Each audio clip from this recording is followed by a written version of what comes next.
Qual é o fator que mais une as pessoas, se não a dificuldade? Esse talvez seja um dos pilares do cooperativismo. 2025 foi eleito o ano do cooperativismo pela ONU. E seguindo a nossa temporada aqui no Persona Singular, hoje meu convidado é o presidente da cooperativa Auriverde, Cláudio Post. Já está aqui comigo, seja muito bem-vindo ao Persona Singular. Obrigado, eu que agradeço a presença, né? É sempre uma satisfação a gente usar os meios, né, disponíveis, né, para a gente falar, trocar ideias e também levar um pouco da experiência que a gente tem, um pouco do conhecimento que a gente adquiriu, né, durante a vivência que a gente tem tido, né? Apesar de não aparecer, né, mas eu já sou quase um idoso. Nada, mais de 20 anos à frente da cooperativa Auriverde.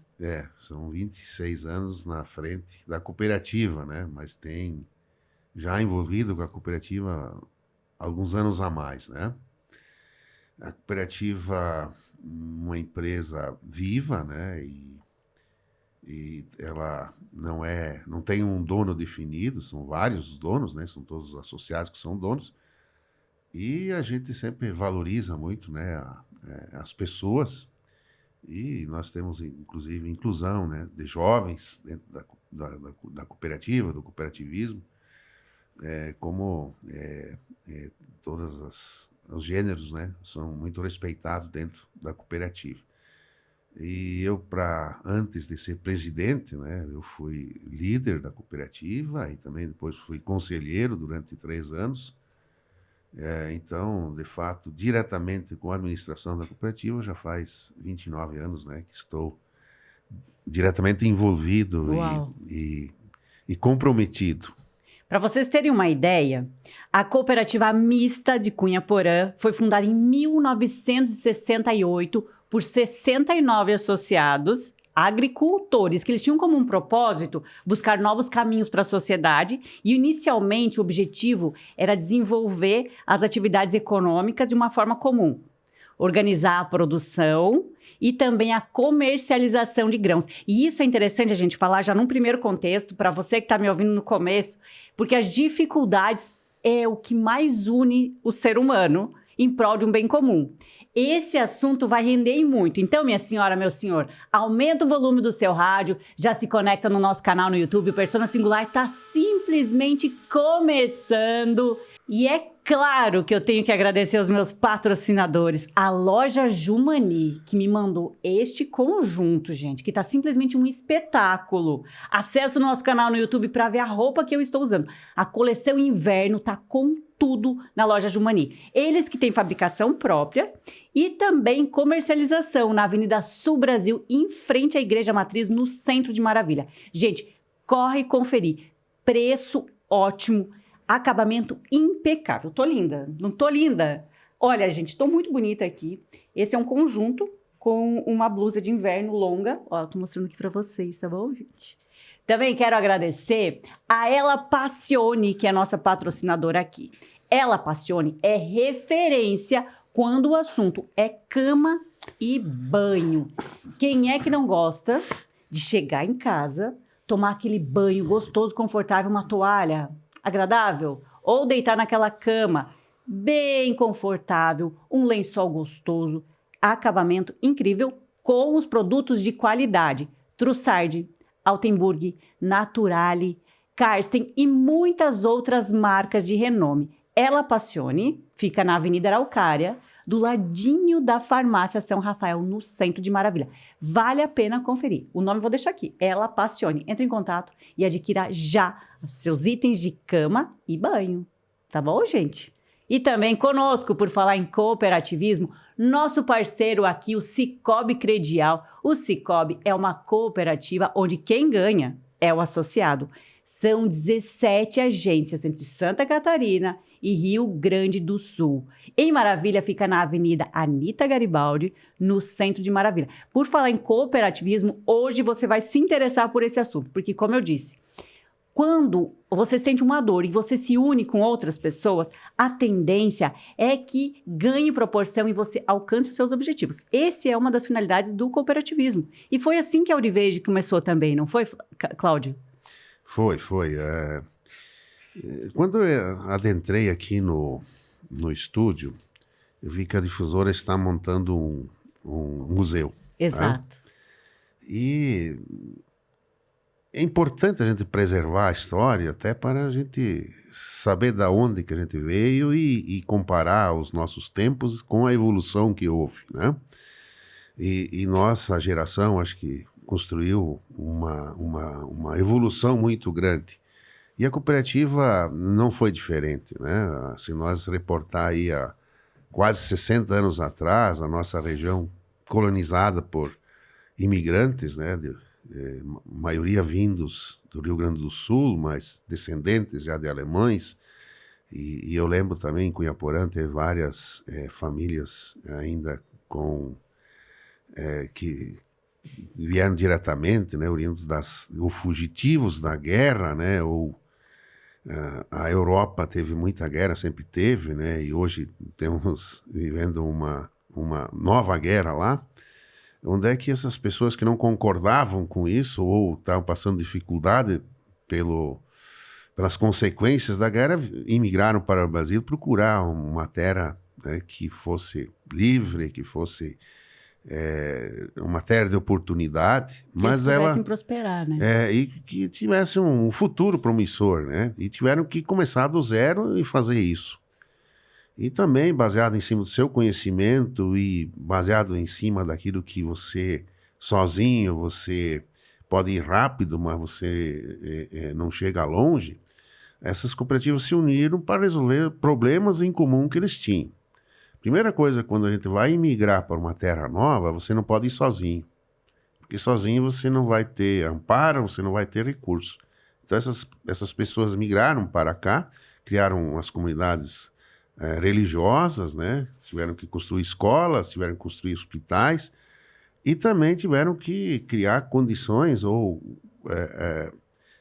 criar uma empresa que fosse adquirir a sua produção, organizar ela para acessar o mercado, que era muito difícil, né? Há 60 anos atrás nós não tínhamos asfalto, nós tínhamos estradas precárias, ou nós não tínhamos os caminhões que nós temos hoje. As novas gerações não conseguem nem dimensionar a dificuldade nós vivíamos, que era. Não tinha nem asfalto. Isso, nós vivíamos eu sempre falo nas trevas, né? Porque luz elétrica foi uma coisa que veio depois.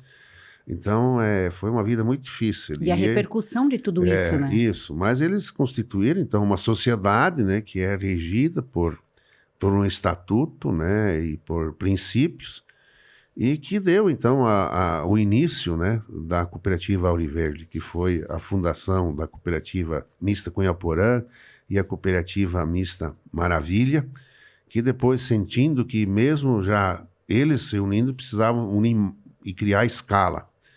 E para isso se fundiram, né, e criaram uma nova empresa com um potencial maior, com mais recursos, e começaram a desenvolver e contribuíram bastante para o desenvolvimento econômico e social da comunidade da qual a gente faz parte. Então essa é objetivo, é princípio, é desenvolver a comunidade de forma com equilíbrio entre o social e o econômico. Hoje, com quantos associados a Auriverde conta? Hoje nós crescemos muito, né? Nós, de início, éramos em 70, né? 69 associados. Hoje nós somos 5.800 associados. Uau, então, 5.800. Gente, é um salto, hein? Isso, e ainda, esse número ainda, a gente sempre fala que é multiplicado, né? Porque o sócio é um CPF, geralmente é um CPF da família, né? Que conta com pelo menos mais 3. Mais 2, mais 3, né? Então é quase um município nosso, né? Cunhaporã hoje tem 11.500 habitantes e nós temos 5.800 associados, quer dizer, temos mais gente ligada à cooperativa do que o município de Cunhaporã. Agora, para as pessoas entenderem, você também é produtor rural. Sim. Você sente na pele as dificuldades do produtor rural, sentiu na pele, e hoje, quase 30 anos à frente da presidência da Auriverde. Só para o pessoal entender o contexto, alguém que não é associado, que não entende como funciona uma cooperativa. Qual é, assim, a principal benesse de participar de uma cooperativa, a exemplo da Auriverde? Muito bem. Eu vou contextualizar isso um pouco, porque eu fui um jovem, né, que nasceu na agricultura, viveu da agricultura e ainda hoje eu vivo da agricultura, né?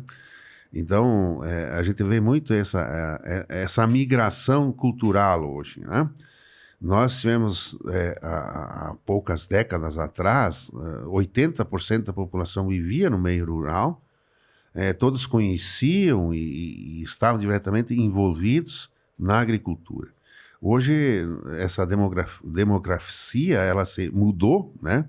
Onde é que em Santa Catarina nós temos apenas 14,5% das pessoas que ainda vivem no meio rural. 14,5% é um número muito pouco. Então, inverteu, né, a situação, e muitas vezes as pessoas que não conhecem a agricultura, não conhecem as peculiaridades, a dinâmica, as ameaças que tem, as dificuldades que tem, eles começam a ter uma visão diferente e muitas vezes são levadas por ideologias distorcidas da realidade, né? E eu sempre digo que quem não é agricultor, ele não sente de forma uma forma real, real, né? Real, né? Com aquilo que realmente o agricultor sente, né? E como produtor também, muitas vezes, eu vejo os dois lados da moeda, né? Quando a gente é agricultor, a gente acha que o comércio é que tem uma margem muito grande, né? O consumidor acha que é o produtor que está ganhando, que tá ganhando muito dinheiro. Mas é toda uma cadeia, né, que é envolvida e que todas têm que ser enumeradas, né, de forma, conforme a sua participação. E eu acho que a gente tem que se comunicar muito bem para que a gente conviva harmoniosamente. Eu acho que todos são importantes. Nós falamos muito em equipe, nós falamos muito em comunidade, e toda a comunidade ela precisa ter pessoas que têm habilidades diferentes, que essa soma de habilidades diferentes é que vai fazer um conjunto que vai atender às necessidades, né? Então, imagina uma cidade, onde é que nós vamos ter professores, nós vamos ter policiais, nós vamos ter pessoas que estão encarregadas pela limpeza, nós temos pessoas que cuidam do comércio, mas temos que viver harmoniosamente para nós construir uma sociedade onde é que nós se sentimos bem. Então, a gente sempre tem que procurar equalizar, né, esse elo todo, esse círculo, para que todos tenham uma melhoria e tenham uma qualidade de vida superior. Para fazer uma análise muito simples, para quem não vive da agricultura e da agropecuária, é só imaginar a agricultura e a agropecuária como uma empresa a céu aberto, onde você depende do tempo, do clima, de fatores externos que não estão dentro da empresa. Quando você tem uma empresa, não vou dizer que é mais fácil, mas você tem parâmetros e possibilidades de controlar o setor, né? A continuidade. Agora, na agricultura, na agropecuária, você não tem. Depende do fator climático. E aí, se chover, toda a tua produção está ali. Se chover demais, né? Se der muito sol, se der seca, toda a tua produção está ali. E isso são fatores de risco que diariamente o agricultor está propenso. Então, a cooperativa, ela também é um fator de segurança para esse empresário, não seria? A cooperativa é um braço, né, do agricultor. Uhum. E também a maneira do agricultor ele participar da cadeia seguinte, né? Porque nós temos a agricultura de dentro da porteira e para fora da porteira, né? Então, tudo que o produtor produz é dentro da porteira, mas tudo que ele consome vem de fora, mas não deixa de ser agro também, né? Então, com a cooperativa, ele participa também da porteira para fora, porque ele adquire os seus insumos de forma conjunta, de uma forma com escala, com assistência técnica e também dos resultados que isso gera para o produtor. E dentro do cooperativo nós temos uma outra máxima também, que todo o recurso gerado pela cooperativa é reinvestido nas atividades do cooperado, para que o cooperado tenha possibilidades de crescimento e de avanço, para que ele tenha uma empresa rural maior, com escala, e para que dê segurança para a sua família. Um exemplo prático, assim, de uma atuação. Eu vou citar um exemplo muito prático, é a questão de avicultura, né? Para que o produtor tenha aqui, nossa região é uma forte produtora de terminação de frango, que faz a engorda do frango, né, para ser carneado, né? Antigamente, quando a gente queria fazer uma sopa no domingo, né, a gente ia caçar o galo, tinha que depenar ele. Puxava o pescoço. Carnear ele para depois você cozinhar ele por inteiro. Exato. Hoje, alguém faz esse serviço por nós e no domingo nós apenas compramos já o corte pronto, né? Então essa é a cadeia do agronegócio que faz isso e isso mudou muito a nossa sociedade, né? Eu acho que uma geração aí dos 30 anos abaixo aí já não Nem sabe como é que você imagina o que depena um... Não, nem sabe. Eu falei puxar o pescoço, mas tem uma galerinha que nem sabe. galo E aí eles vão pensar o seguinte: meu Deus, que absurdo puxar o pescoço de um galo. Mas vai comer e vai tomar a sopinha que a gente está falando, né? Então, o setor avícola é um setor muito organizado, né? E tem uma escala muito grande, tanto que o Brasil hoje é o maior exportador de frango do mundo, né? Mas ele tem várias... Ela tem uma origem, né? Ela tem que ter lá o produtor que produz a avó, que vai produzir a matriz, né? A matriz que vai produzir o ovo, que vai para uma chocadeira e que vai o pintainho lá para a granja. Aí também precisa ter fábrica de ração, né? E que essa fábrica de ração vai agregar valor naquele que planta o milho, aquele que planta o soja, vai gerar emprego, vai gerar logística, movimentação. E também precisa ter um frigorífico, né, para abater esse frango que está empregando muita gente. Então, esse funcionário hoje que é urbano, mas ele depende da agricultura, né? Nós somos interligados, né? Mesmo que ele não está mais na estatística daqueles, né, daquele 80-20, né? Mas a agricultura é que está dando o start para que ele tenha emprego na cidade e isso gera todo uma cadeia produtiva. Uma cadeia, um círculo, né, de negócios. Até vou contar uma historinha, né, que eu fui visitar um amigo que mora no Mato Grosso e lá as terras são muito baratas, é uma região de expansão e o que nos limita aqui, lá não é o problema, né? Existe uma vastidão de terras, de pastagens degradadas que precisariam, né, ser cultivadas.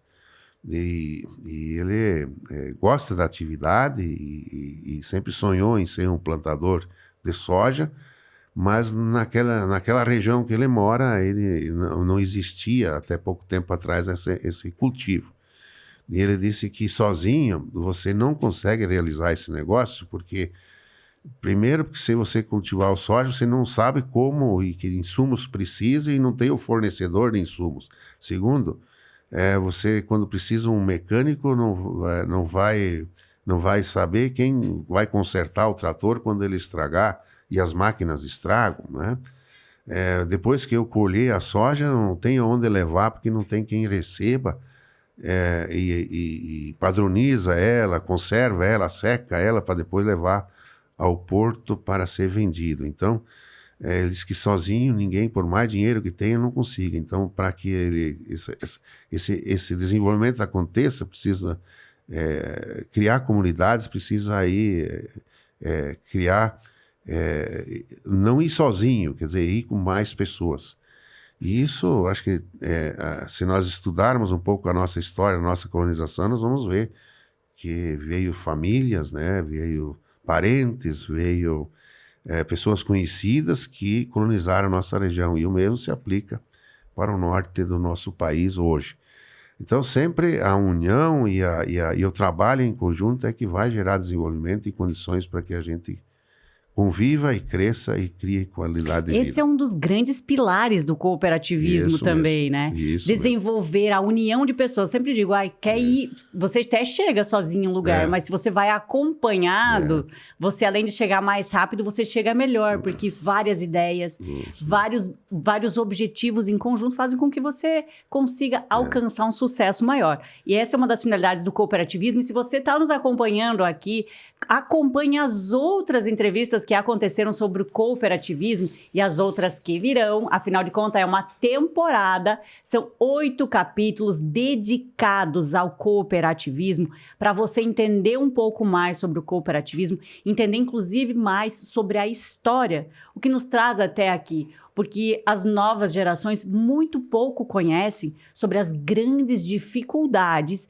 que não só os agricultores, mas que os seus pais, que porventura não tenham sido da agricultura, mas têm uma ligação com a agricultura.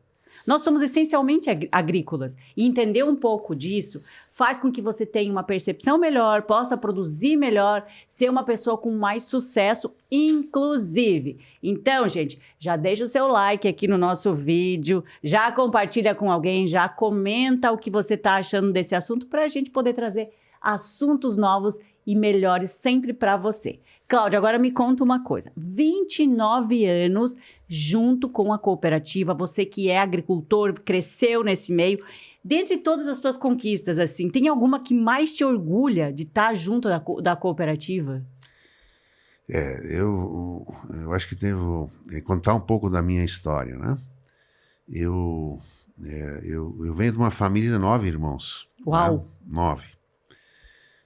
E meu pai e minha mãe, eles tinham uma filosofia, né? Que, como eles tinham muitos filhos e na época a agricultura era feita de forma braçal, eles acreditavam muito que para ter sucesso os filhos teriam que estudar. E também, só um parênteses aqui, naquele tempo, não é muito tempo não, mas assim, era comum ter muitos filhos justamente porque era mão de obra para o trabalho. Então, o meu pai sempre dizia, eu não vou deixar terra para vocês, mas eu vou me esforçar para ter estudo. Então, a minha família, o pai fez um pacto com os meus irmãos mais velhos, eles teve que mandar eles para o Rio Grande do Sul, né, em colégios, internato, para que eles fossem se formar, e que o mais velho ia se formar e depois de formado iria ajudar os irmãos mais novos, né?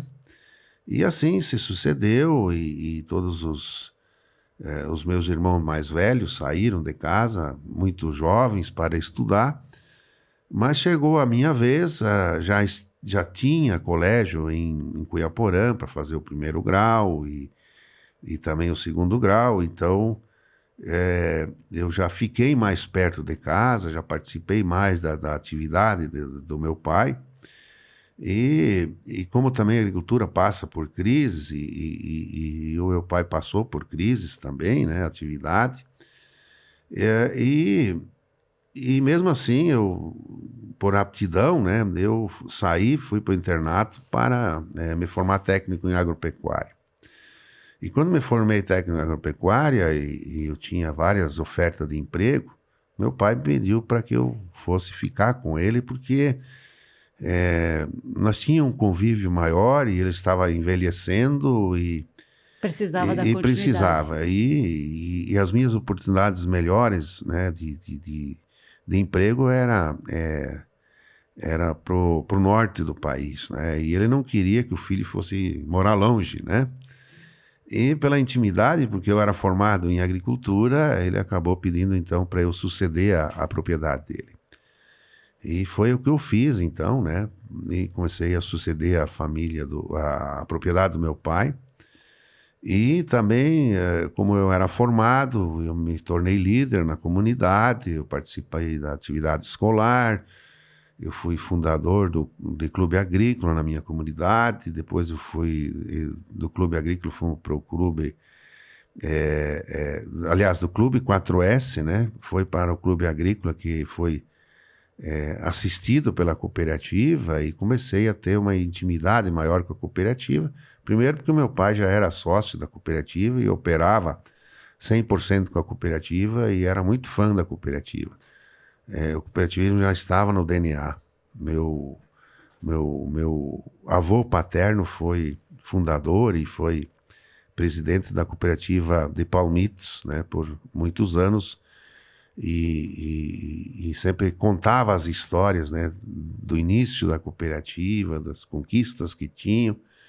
Então, a gente acreditava muito nesse cooperativismo e começou a formar uma liderança que, com essa liderança, eu fui ascendendo no cargo de líder na cooperativa e que me fez eu ficar presidente. E as minhas experiências como administrador rural, pelo conhecimento que eu tinha, tive muito êxito, né? E me orgulho muito, né, de ter tirado a cooperativa, que também passou por momentos muito difíceis. Ela estava,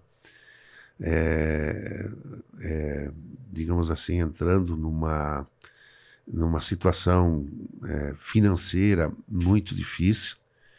E houve também, né, a história, eu acho que foi um período, não culpando as pessoas que geriram a cooperativa, né, mas foram os anos 90 e foram anos muito difíceis para a agricultura, né?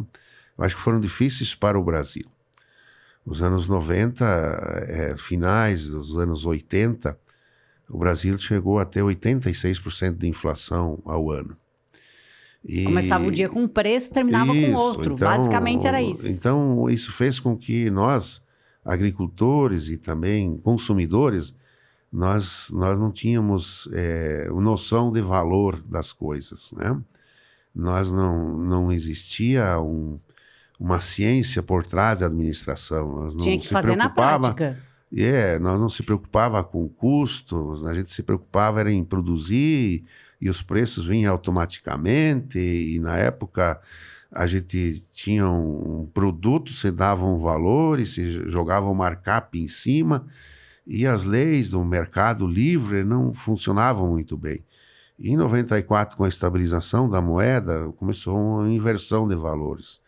O financeiro sempre foi muito importante, mas em 94 teve uma ruptura onde é que começou a se gerir melhor o custo, porque o mercado ele paga um preço e você tem que administrar. O mercado é que dá o preço, e não é mais o comerciante que dá o preço, é o mercado que dá o preço, uma ruptura muito grande, e para isso você precisava gastar menos do que você gastava, né? E foi isso. Foi uma transformação enorme. Foi uma transformação muito grande. Então, a gente teve ajuda, e a gente agradece muito, né? Eu acho que primeiro a União dos Agricultores, que sabiam da importância da cooperativa e o valor dela, e a segurança que ela representava, e conseguimos sanear a cooperativa financeiramente. Inclusive, Cláudio, a Auriverde aposta muito em lideranças jovens e femininas, né? Nessa programa de liderança. Como é que você enxerga essa nova geração no cooperativismo? Eu acho isso muito salutar. Eu sempre falo que o meu exemplo é esse, né? Porque eu era um jovem, eu assumi a cooperativa com 36 anos, e quando eu cheguei nas primeiras reuniões com outras cooperativas, eles olhavam para mim: mas você, guri, o que tu vai fazer? Vai pegar uma cooperativa quebrada? Tu tem muita coragem, né? Digo, não é... E hoje eles têm participado? Não é coragem. Na verdade, eu sempre acreditei que eu trabalho em conjunto, né, e valorizando as pessoas, a gente ia superar as dificuldades e ia mudar a história. Então, e isso aconteceu de fato, né? Então, hoje, a gente também já chegou nessa idade, a gente sabe que a gente é passageiro. E a gente tem que preparar, assim como meu pai preparou a sucessão, na cooperativa precisa se preocupar, porque a cooperativa é pensada para ter uma vida longa, ela não pode envelhecer. Então, a inclusão, né, do jovem é você renovar o sangue, é você dar velocidade e unir a destreza, a coragem, a rapidez do jovem com a experiência dos mais velhos. E eles têm participado? Eles têm participado muito. Eu acho que nós tivemos aí já várias formações de jovem liderança. Hoje, mais de 30% do nosso quadro diretivo vem desses programas de jovens que nós temos feito. E também temos, dentro da cooperativa, nós temos um trabalho muito gratificante, eu acho que um trabalho muito de grandes resultados, onde é que nós incluímos o jovem aprendiz dentro da cooperativa.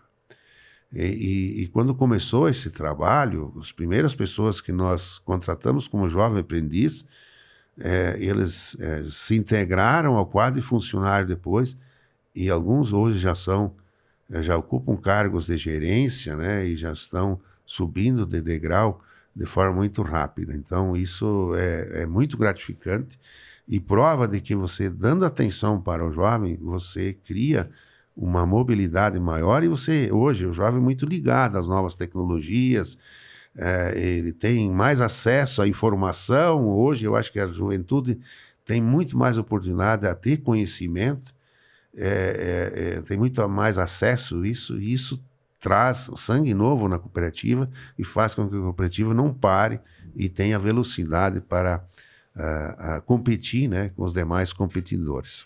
Competir, desenvolver e aprimorar em uma comunidade que a gente possa viver com mais qualidade. Cláudio, o nosso papo está incrível. Isso, mas eu acho que eu não concluí bem a conversa. Você foi fazer uma pergunta de jovens e mulheres. Isso. Mas eu acho que dentro da cooperativa a gente não pode discriminar gênero, não pode discriminar cor, raça, mas política, eu faço religião. A pergunta porque muitas mulheres quase não participam, isso. Né? Então, culturalmente, isso. a nossa sociedade, a mulher sempre ela coparticipa, né? E nós também, dentro da cooperativa, acho que a cooperativa Ouro Verde foi pioneira, né? Isso já antes do meu mandato, ou antes da minha liderança, a cooperativa convidava a família, a mulher a participar também. E já criou uma liderança, mesmo ela não tendo poder de voto pelo estatuto, ela já participava. E aí nós fizemos uma reforma do estatuto, fazendo com que a conta capital fosse dividida com as mulheres para dar oportunidade e vez para ela ascender na liderança. E nós tivemos várias conselheiras, né, na cooperativa que contribuíram muito com isso. E temos histórias lindas com mulheres que fazem a liderança e que não só dentro da cooperativa, como na sociedade ou na propriedade. Nós temos muitas mulheres que, quando falta o marido, tem que tomar a administração e eles dão show. Nós temos vários associados que são exemplos, que são até premiadas porque eles são destaque, que eles fazem uma gestão uma gestão primorosa, uma gestão de sucesso, porque eu acho que a gente tem que aproveitar também as diferenças, né, que existem, mas aproveitar essas diferenças de forma positiva. Porque a mulher ela é mais crítica, ela tem um olho mais minuciosa, clínico. Né? Ela às vezes enxerga um detalhe que nós não enxergamos. Né? E esse conjunto, né? Jovem, mulher e a experiência das pessoas mais idosas, eu acho que faz um conjunto que é uma das receitas de sucesso da nossa cooperativa. Gente, esse programa tem que ter mais tempo. Eu só acho isso porque a gente nem conseguiu bater papo de todos os assuntos que eu queria. Cláudio, muito obrigada por você ter vindo, mas é o seguinte, toma uma água, porque agora vai começar o Pingo nos Is, e é um bate-bola, Cláudio, assim, pergunta rápida para encerrar o programa aqui, porque, gente, passou voando. Se você gostou desse conteúdo, como eu disse, já se inscreve no nosso canal, compartilha, salva, assiste no próximo sábado, assiste o sábado passado, porque a temporada do cooperativismo no Persona Singular tá só na metade. Hoje é o 4º episódio e vem mais por aí. Cláudio, bebeu tua aguinha? Tá pronto? Preparado? Sim. Eu fiz algumas perguntinhas aqui, bate bola, só pra gente encerrar o programa aqui. Eu faço a pergunta, você responde o que vier à sua cabeça. Tá preparado? Okay. Preparado. Vamos lá. Cooperativismo no Brasil é subestimado ou já está no seu patamar?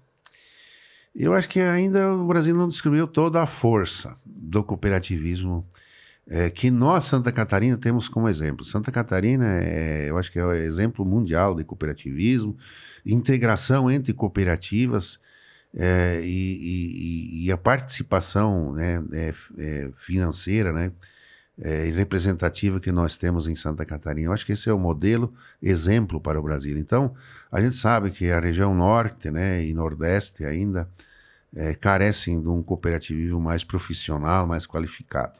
O setor público ajuda ou atrapalha?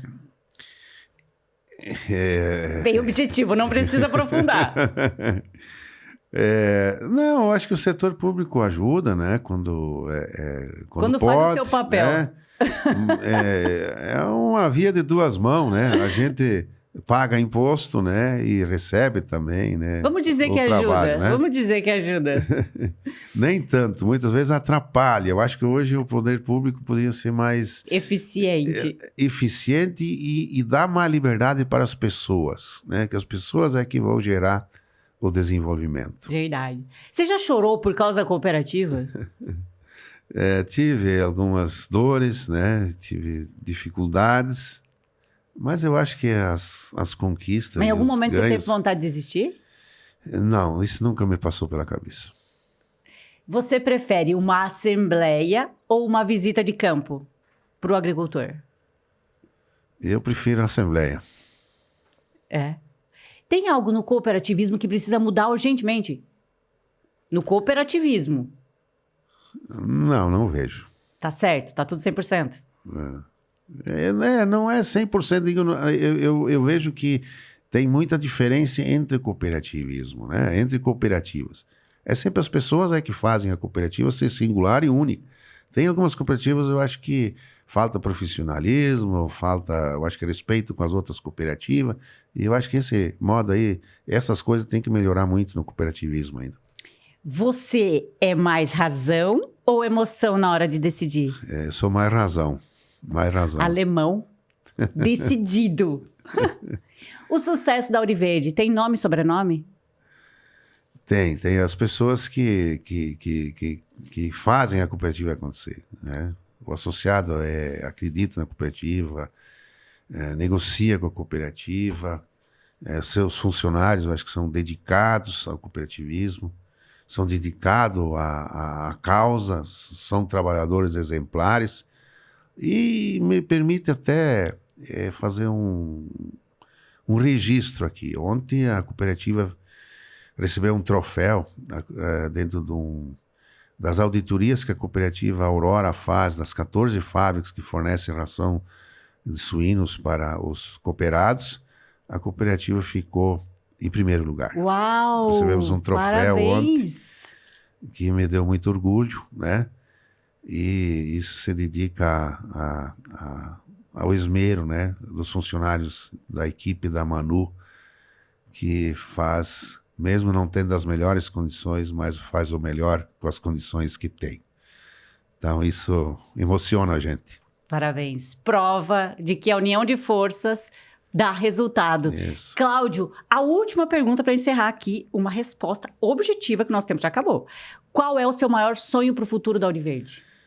A cooperativa continuar crescendo, sendo uma opção, a melhor opção para o seu cooperado, né? E o cooperado entender todo o trabalho que a cooperativa faz e vice-versa. Entender o cooperativismo, entender a cooperativa e se sentir e confiar na cooperativa, que a cooperativa realmente se preocupa com o bem-estar social do associado e da comunidade.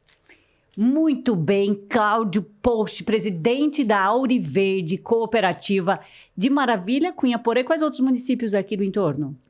Aqui nós estamos em 9 municípios, né? Santa Terezinha do Progresso, São Miguel da Boa Vista, Tigrinhos, Flor do Sertão, Iraciminha, Maravilha, Cunha Porã, Cunhataí e São Carlos. E a tendência é crescer. Gente, muito obrigada, Cláudio, por ter vindo hoje aqui falar um pouquinho sobre o cooperativismo na Auriverde, o que o associado pode esperar. E também você que tem interesse em se associar, é só procurar uma unidade da Cooper Auriverde e entender um pouquinho mais, se associar, crescer junto com a cooperativa. E olha, muito, muito, muito obrigada a você que ficou conosco até agora. Não desligue o seu rádio. A 90.3 continua com a programação. Já já o Direto ao Ponto. E também, logo mais, Canta Maravilha com o Pedro Castanho e muitas outras programações. Acompanhe a gente, se inscreve no canal que tem muito conteúdo por aí. Cláudio, muito obrigada. pela oportunidade. Vida longa, Auri Verde, vida longa a você e muito, muito sucesso sempre. Muito obrigado e gratidão a todos que participam dessa construção dessa história da Auri Verde. Gente, obrigado. Até mais. Tchau.